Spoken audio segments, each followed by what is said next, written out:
Halo semua. Nah, sekarang lu ada di sesi kisah inspirasi. Di sesi ini tuh gue pengen kita sama-sama belajar gitu dari orang-orang yang telah sukses. Bagaimana sih caranya dia bisa sukses? Apakah dia nggak punya masa kelam gitu? Apakah nggak ada perjuangan, langsung ujuk-ujuk, langsung sukses? Kan nggak mungkin. Jadi kita harus banyak belajar dari mereka-mereka ini. Dan kali ini sebagai pembuka, gue pengen belajar dari kisah orang yang luar biasa. Idolanya banyak orang pastinya. Siapa itu? Ya betul, presiden kita yang sangat milenial, Bapak Joko Widodo. Beliau ini tuh satu-satunya presiden yang berangkat dan memulai karir politiknya itu bukan dari keluarga politik. Kalau dulu-dulu tuh kebanyakan keluarganya tuh keluarga berada gitu lah. Dan juga bukan keluarga yang kaya raya, bukan. Jadi dulu tuh pas masih kecil, keluarganya Bapak Jokowi itu sempat diusir 3 kali, bro. Bayangin aja 3 kali diusir dari rumahnya sendiri. Gue yakin lu belum pada pernah kan diusir. Rasanya gimana coba? Pasti sakit gitu. Makanya bersyukur, bro. Masih beruntung kita masih diberikan kehidupan yang enak ini kan. Sampai-sampai tuh ya, masa-masa SD-nya beliau nggak bisa dipakai buat main-main kayak kita. Dulu kan kita sering main sama teman-teman, main layangan. Seru lah pokoknya sama teman-teman. Tapi Pak Jokowi ini nggak bisa. Hanya mungkin cuma beberapa hari, beberapa jam doang bisanya. Soalnya kenapa? Pak Jokowi itu sejak SD udah jadi ojek payung, kuli panggul, terus juga bantu jualan. Soalnya apa? Soalnya dulu tuh keluarganya tuh penghasilannya kurang gitu kan. Jadi beliau pengen membantu keluarganya. Nah, terus bukan sampai situ doang. Pas beliau udah nginjek umur 12 tahun, ia sekarang nambah pekerjaannya. Menjadi tukang gergaji buat ngebantu bapaknya. Wih, gila sih ini, keren banget. Kenapa sih Pak Jokowi tuh bisa kayak gitu struggle-nya? Dari yang gue baca-baca nih ya. Soalnya tuh dari dulu bapaknya selalu nyemangatin beliau agar bisa pantang menyerah, kerja keras. Wah, banyak lah pokoknya biar bisa berjuang. Dan inilah yang selalu ia pegang dan bisa berjuang sampai lulus kuliah di UGM jurusan kehutanan. Wis, kerennya tuh. Terus juga Pak Jokowi ini mutusin buat bekerja di perusahaan pamannya di bidang furniture. Nah, dari sini ia belajar banyak mengenai bisnis. Bukan cuma bisnis, keterampilannya bertambah, pengalaman berharga jadi banyak, bisa ketemu banyak orang, bertemu channel-channel. Nah, pokoknya berawal dari sinilah kehidupan beliau. Selang beberapa tahun, beliau memberanikan diri buat buka bisnis. Bisnis apa itu? Sama, bisnis mebel, bisnis furniture gitu. Namanya CV Rakabu. Nah, beliau ini namain Rakabu karena terinspirasi dari anak pertamanya. Siapa coba tebak?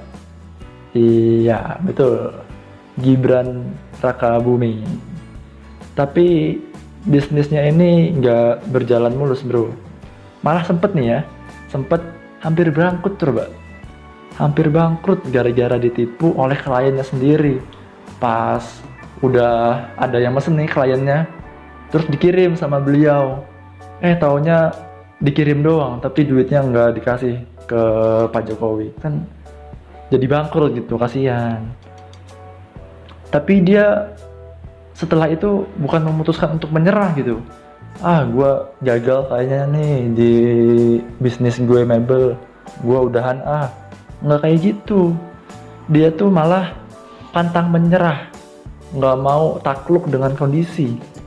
ia sangat percaya pada visinya bahwa ia itu pasti nih ya, pasti bisa sukses untuk menghasilkan furniture buatan Indonesia yang bisa terkenal di seluruh dunia. Walaupun banyak yang tidak percaya sih, tapi ia tetap berjuang dan menghiraukan semua perkataan itu. Akhirnya ibunya meminjamkan dana untuk memulai dan membangun bisnisnya kembali. Tak butuh waktu lama nih ya, bisnisnya tuh berkembang sangat pesat. Bahkan furniturnya tuh sudah mendunia kemana-mana, terkenal lah pokoknya, laku keras di dunia, keren banget emang.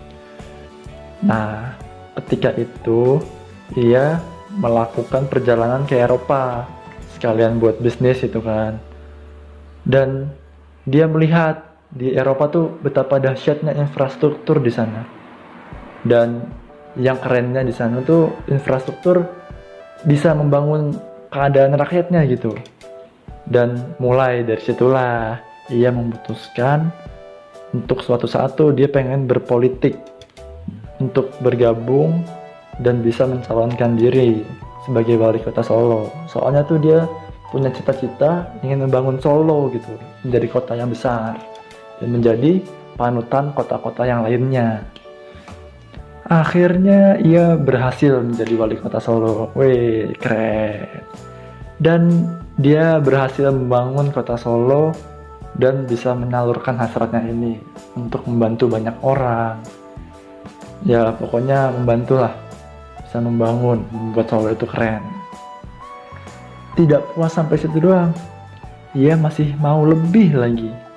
Ia mau memberikan kebermanfaatan lebih luas lagi kepada masyarakat Indonesia. Akhirnya ia mencalonkan diri menjadi gubernur Jakarta dan berhasil. Wih, keren. Dan puncaknya itu sekarang menjadi Presiden Republik Indonesia. Keinginan itu cuma satu, yaitu cuma mau membantu orang lain agar masyarakat orang lain itu tidak mengalami hal-hal yang sama seperti yang ia alami dulu, seperti diusir, susahnya perekonomian. Nah, dia tuh pengen membantu gitu loh, biar nggak ada yang mengalami masa kelam lagi, cukup dia aja yang terakhir. Jokowi tuh nggak tumbuh di keluarga yang kaya, apalagi di keluarga politik. Tetapi ia selalu percaya bahwa kerja keras dan kemauan akan membawanya ke perubahan yang positif. Inilah yang membuatnya sukses hingga sekarang ini. Ya, selesai. Banyak sekali ya pengalaman-pengalaman beliau yang bisa kita ambil jadi pelajaran, hikmah gitu.